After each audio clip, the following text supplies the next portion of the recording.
Earlier this week, I heard an amazing story which I was totally unaware.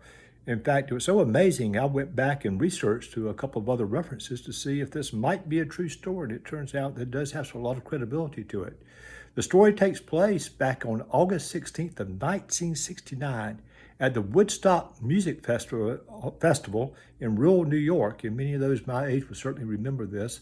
It was a very unlikely event that nobody thought actually would come out, but it included, remember, the biggest names ever assembled in rock music to perform at this festival, which was actually held at a big cow pasture, strangely, like I said, in upstate New York. Well, one of the acts who was not a big name and was very much unknown was a 22-year-old female, Melanie Safka. Melanie Safka. She was unknown. She had no hits to her credit at that time, and she was one of the first acts following the Indian sitarist, Ravi Shankar.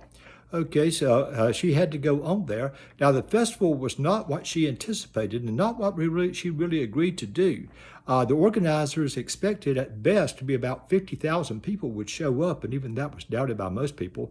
But it is famously known about the festival is that 450,000 people showed up.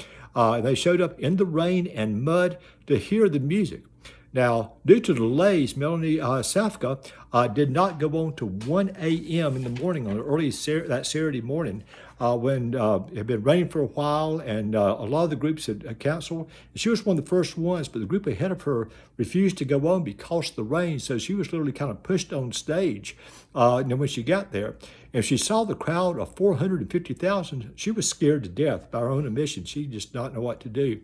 She literally hoped that the concert would be canceled, and she really hoped that if that didn't happen, that the crowd would go home because of the rain and she wouldn't have to perform in front of that many people. She was terrified.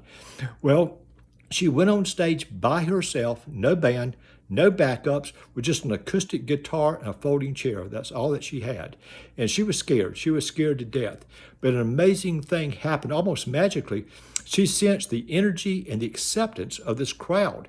And as she began singing, she was enthusiastically received by the crowd. In fact, she was called to perform 2 encores in her 25-minute set. But another strange thing happened almost miraculously. The event organizers had come to this idea. They passed out small candles to the crowd to, quote, ward off the rain. I thought that'd be a kind of a clever thing to do. But while she sang, suddenly without anything organized, anybody announcing this, suddenly tens of thousands, if not hundreds of thousands, of lit candles were held up to her on the stage in support and in community. Now, we've all seen this at concerts and on TV at different things, and we've seen it many, many times. Now people just hold up the flashlights on their cell phones, but it's the same type of fit, but holding up candles to a performer.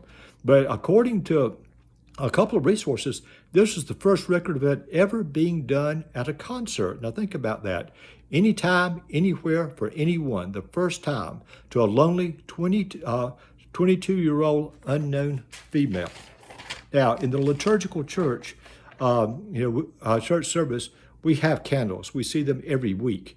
And they represent the reverence and holiness of the sanctuary, of the liturgy, of the service that we're getting ready to happen. But mostly, to be honest with you, I don't think about them. I don't think that much about them, not as much as I should, and I'm guilty of that. Christ Jesus said in John 8, I am the light of the world. In John 12, Jesus describes himself as being sent as a light to the world. In the first chapter of John the Baptist says, very clearly, he says, I came to bear witness to the light. He came to bear witness to Jesus. I take candles for granted, to be honest with you, and even those in the church. I am wrong to do so, and that's what I shouldn't do. Candles should remind us of who is truly the light of the world.